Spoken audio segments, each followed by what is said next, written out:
السلام عليكم، انا عمر مغربي وده تالت سيشن في ان ازاي نبدا في الدروب شيبينج. لو ما شفتش الفيديوهات قبل كده يعني لازم تشوفها، ان دي كل فيديو بيكمل الفيديو اللي بعده. يعني انا في الفيديوهات اللي قبل كده شرحنا يعني ايه الدروب شيبينج وايه الفكره العامه بتاعته وازاي نجيب المنتج بتاعنا وازاي نسعر وازاي ايه ناخد العموله بتاعتنا ونختار المنتج بتاعنا ازاي.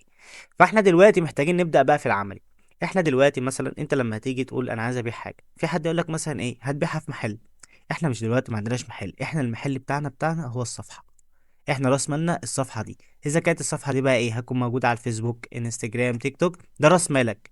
كل ما بتستثمر فيه وكل ما تكبره كل ما انت هتكبر معاه. يعني احنا دلوقتي ايه ده المحل بتاعنا، اتفقنا على كده. هنبدا بقى ايه نخش في الموضوع على طول. ابلكيشن. انت دلوقتي عندك المحل على الابلكيشن ده. الابلكيشن دوت بيقول لك بص من الاخر، انا بتاع اعلانات. من الاخر انا اجيب لك من الاخر دلوقتي، انا بتاع اعلانات.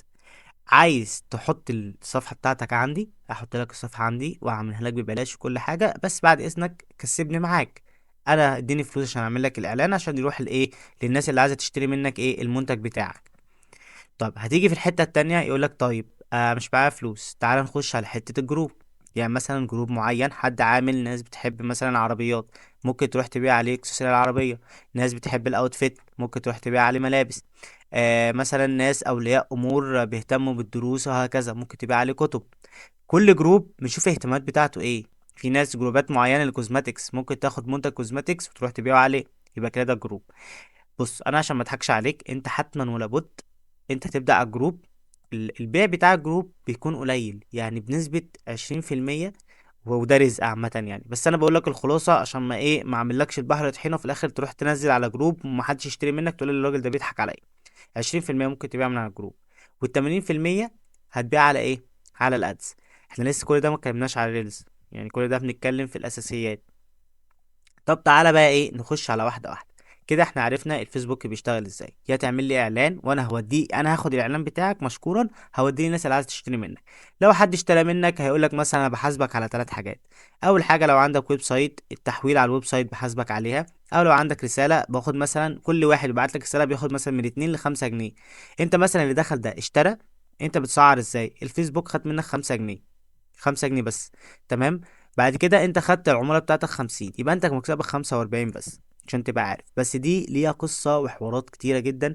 ان دي اصلا يعني ايه، لو دخلت فيها انا زي ما قلت لك الدروب شيبينج هتدخلك في حاجات كتير. انت لو دخلت فيها كده هتخش على مجيت حتة ايه الميديا باينج. هتخش على حتة ايه الميديا باينج دي، ودي يعني حوار تاني لوحده. بس هي مش صعبة ولا مستحيلة، 3 شهور تلمها.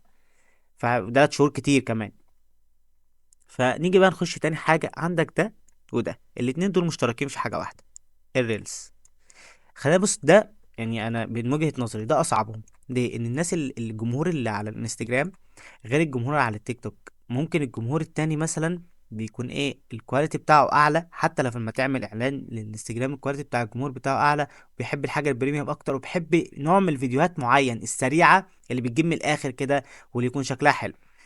نفس الفكرة على التيك توك برضو، بس التيك توك بيساعدك تتشهر ان هو بيديك كل حاجة انت عاوزها. هتنزل صور على اغنية هشهرك، هتنزل محتوى بتاعك هشهرك.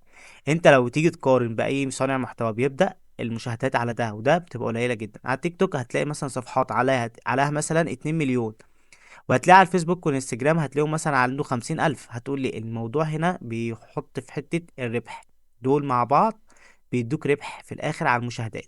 ده مش بيديك حاجة بس ده بيديك شهرة.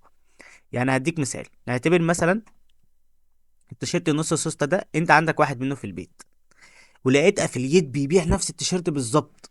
فانت طلعت لبست التيشيرت ولبسته وصورت بطريقه كويسه وكان الاضاءه بتاعتك كويسه وكل حاجه تمام، ونزلته وقلت يا جماعه التيشيرت ده انا شاريه من الصفحه الفلانيه الفلانيه. نعتبر الصفحه دي مثلا اسمها توم ستور. هتلاقي الكومنتات بتكام فين نشتري منين، هتقول لهم مثلا اللينك في البايو، هتبعت لهم رسالة تتكلمهم على واتساب. ناس كتير عجبت الكلام دوت واحنا فهمنا الفكرة. يعني الفيديو اللي فات عرفنا ازاي لما حد يطلب منا حاجة هنروح على الافiliate، نحط البيانات بتاعته، الافiliate هيشحنها واحنا ايه هناخد العمولة بتاعتنا.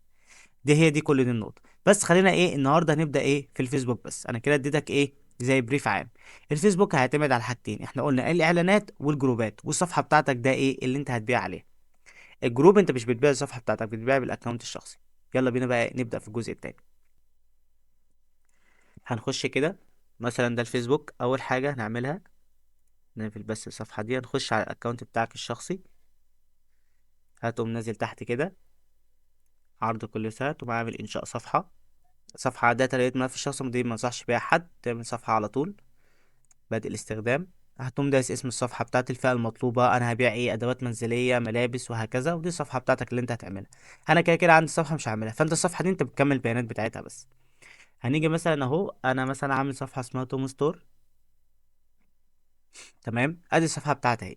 الصفحة بتاعتي دي انا بدأتها من فترة. انت هتعمل لوجو دوت على كانفا، هتشوف مثلا تكتب لوجو ملابس هيظهر لك لوجو زي كده. والناس ما بتركزش فيه، ما تضيعش حياتك كلها في اللوجو والكفر، حط اي لوجو في اي كفر وخلاص. هتبدأ بقى ايه، الصفحة بتاعتك مش لازم تبقى صحراء. نزل محتوى.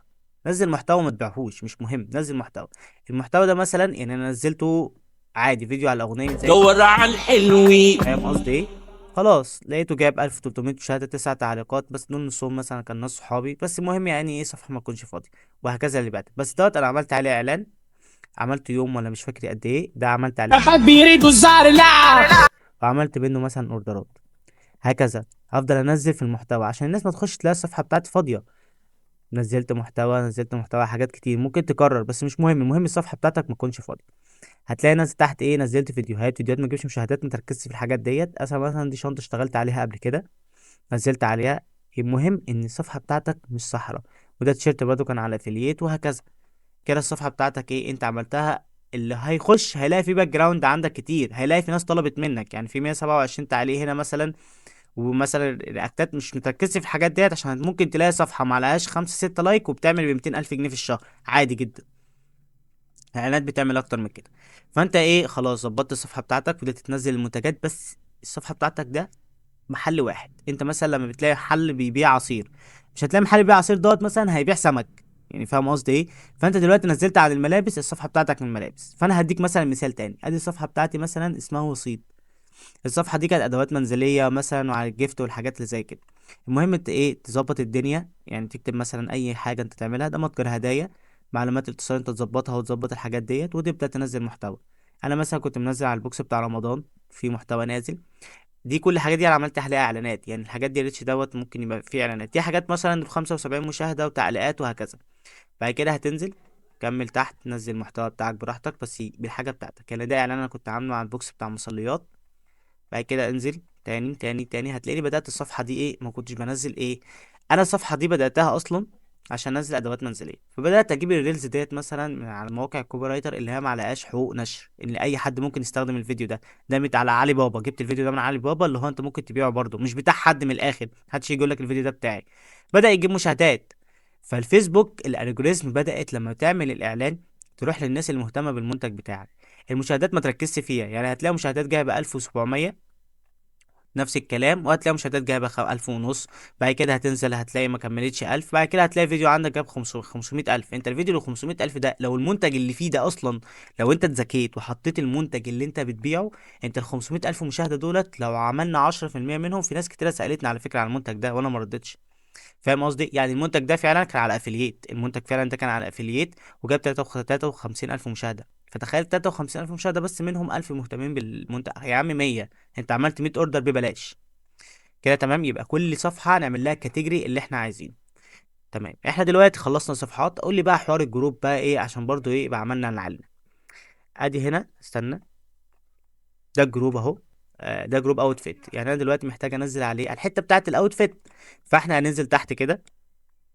ناس منزلات اوتفيت بتاعها، فاوريك بقى ايه التريك هنا الناس بتعمل ايه. تمام، مش عارف ايه دوت، ده واحد منزل اعلان برضو، ادي دي صفحة اهو. وفي ناس كتير سألته. تمام. واحد تاني لا سيبك دوت، حد بيسأل على حاجة. هتفضل تنزل تنزل تنزل لغاية ما تلاقي حد عامل اعلان على المنتج بتاعه دلوقتي. طب مثلا انا بديك الفكره عامه، اللي انت لما هتعمل اعلان تعمل اعلان في الجروب المهتم بالحاجه بتاعتك، ده فاشن، فانت هتلاقي كل الاعلانات نازله عن الملابس اهو. دي مثلا سيوت كامله بسعر قطعه واحده، 15 واحد كلمه. هتلاقي الاعلان ده مكلفه قد ايه، هتلاقي الادمن مثلا بيقول له هنزلك 3 4 بوستات ب 100 جنيه في اليوم. انت لو نزل لك، لو من الاعلان دوت مثلا هتلاقي ناس مثلا ايه، ناس بتتكلم اهو سعرها مقاسه، فالناس بتبدا تشتري وهكذا. الفكره كلها انت بتنزل على الجروب اللي الناس مهتمه بيه. تمام، يبقى احنا كده عرفنا الصفحه نعملها ازاي. ده الاعلانات بقى. يعني الفيديوهات الجايه بقى هنبدا نعمل اعلانات، بس انا هعلمك الف ب اعلانات. يعني انا مش هقول لك ايه اعمل اعلان دوت هتبقى ميديا باينج وهتكسب منه فلوس قد كده وكل الكلام اللي بنشوفه في القصص الحمضانه ديت. لا، يعني الاعلانات بتصرف فلوس عشان تاخد مقابل.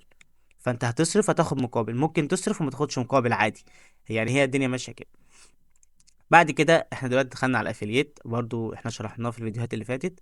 احنا دلوقتي يا عمر، طب انا اجيب المنتجات منين وهعمل ازاي؟ احنا شرحنا كل حاجه. انت مثلا ابسط الامور، شفت المنتج ده لقيت ان هو عاجبك، والله انت ممكن تتحمل الصور ديت، تحمل الصور ديت تعدلها بالاي اي. وكمان هنشرحها في الكورس قدام ازاي برضو هنعمل، يعني ناخد الصور دي نطلع منها محتوى بقى ننزله.